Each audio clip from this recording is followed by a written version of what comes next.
to third. Dale Earnhardt Jr.'s ready to go. That's right, Mike Allmendinger started 27th, and he's shown a knack at these plate tracks. He was 5th here at Talladega before. He was 3rd in the season opener this year at the Daytona 500. Maybe one of those guys you'd consider a long shot at the beginning of the race, but here we are with 21 to go, right in the mix. He says it's a little bit of a handful when he's around other cars in the pack. Chris? Opens for most of the race. Chase Elliott has been stuck mid-pack. He's saying, I can't do anything because it's been 3 wide. Well, now he's out front. He's pretty happy with his race car. He's back in the pack. It was a bit edgy, but as soon as he could get some clean air in that car, he said, I think we're going to have a fast race car. His spotter, Eddie DeHaan, just told him, it's time to be free. Oh, there he goes. Oh, there we go. There we go. Oh, upside, side, down. Side.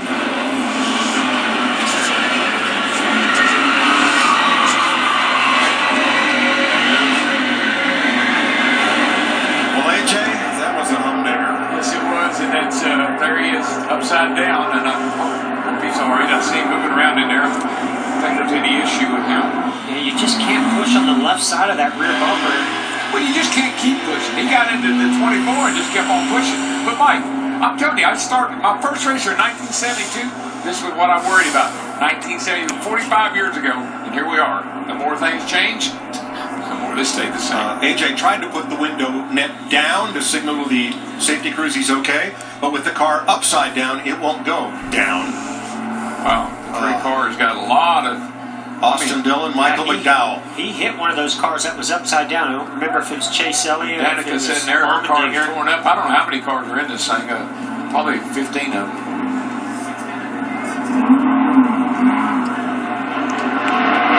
I was You just just saw it coming, didn't you? Oh, yeah, You saw Allmendinger get that big run, gets to the rear bumper of the 24 car. They've told AJ Allmendinger to stay strapped in the car. Apparently he's okay because they are going to roll the car over before he's allowed to get out. We do have a camera inside the car, but the antenna is on the roof, and that's gone. So no signal from there. They do, and this is something these guys have practiced, these safety crews have practiced. They have a system that they hook the car up to. They don't want to just flop the car over with the driver inside of it. They will pick the car up and roll it over gently. The field has been stopped down in turn number 1. Michael McDowell climbs out. He's okay. His car obviously is not. That's not much of a field. That's kind of half of a field. Austin Dillon is okay.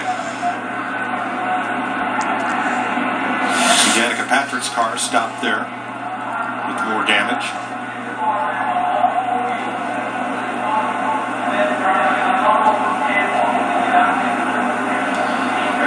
Yesterday we saw 2 red flags. Today we're going to see another. That's become one of the more popular flags at this place. And the line that separates victory from calamity at Talladega is so fine. And the amount of a push that either results in a pass or results in panic is just so minuscule.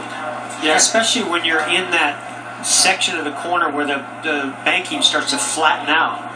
The cars get pretty light in the back there, so if you're going to be pushing, you've got to sort of back off them, or you've got to get to the right side of that rear bumper if you're going to push in that area. Now, Trevor Bayne drives away. He can't go anywhere because of the red flag, but he's eligible to return to the pits. And once he gets onto pit road, they'll have 5 minutes to make repairs. And here's Allmendinger's car getting up on its side, and they'll put it back on his wheels before he unstraps and climbs out.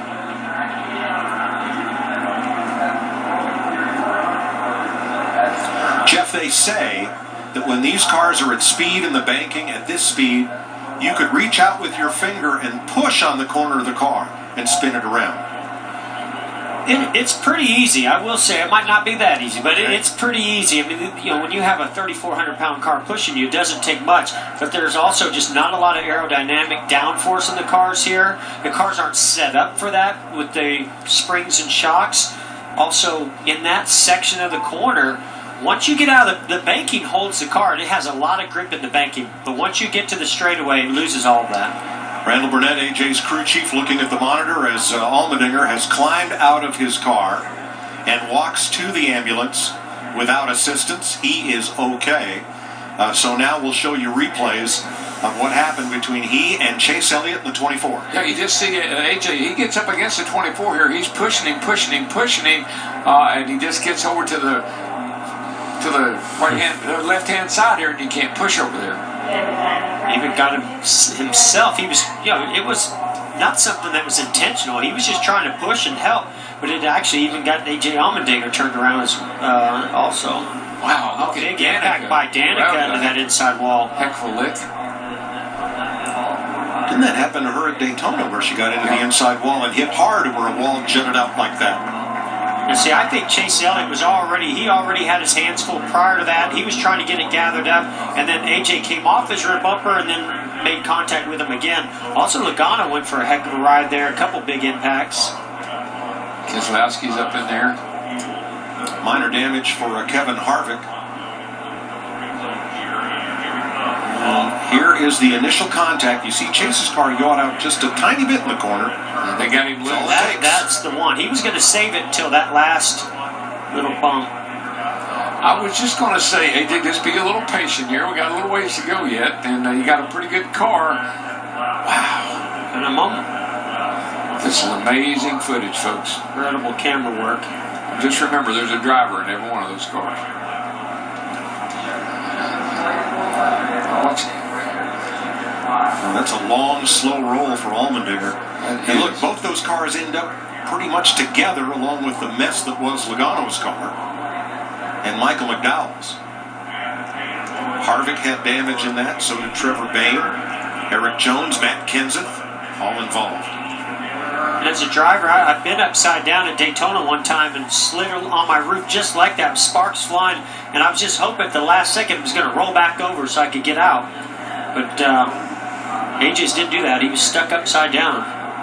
Not a comforting feeling. That oil tank is right behind you. It's very possible for oil to start leaking out. You want to get out of there as fast as you can.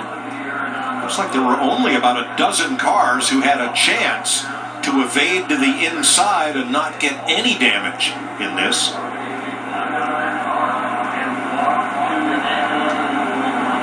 I'm watching that green 2 car. I don't know if he's just kind of following us through here. Not sure if he got any damage or not. Yeah, I think I saw him stop a little bit too soon, as if he made contact. He might have hit the outside wall at the right side of the car. That's right, with Danica Patrick. Back it up.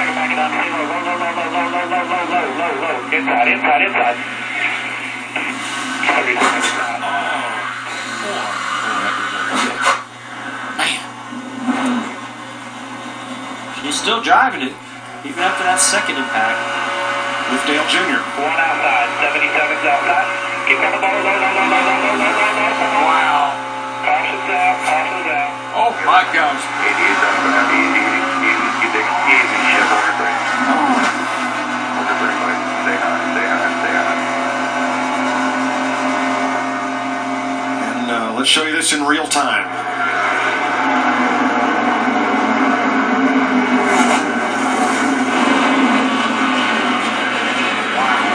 Talladega, world's fastest junkyard.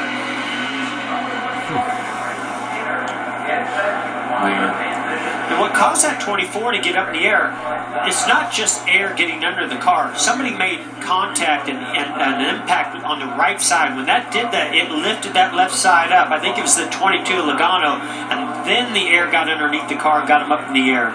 Look at the tire marks, and you see I believe that's our Fox camera under the caution light there. Here are the drivers who had at least some damage from this lap 169 crash. We are under the red flag, so no work can be done until the yellow waves again. Now there's the front of Harvick's car. You see the left front did get some damage. Yeah, Keselowski, sure did. Keselowski, rather. Yeah. Mike, here in 2003, we had a 23-car pileup, 27-car pileup. In 2012, we had a 25-car pileup. And I'm not sure how many are involved in this one just yet. 16 cars on that list.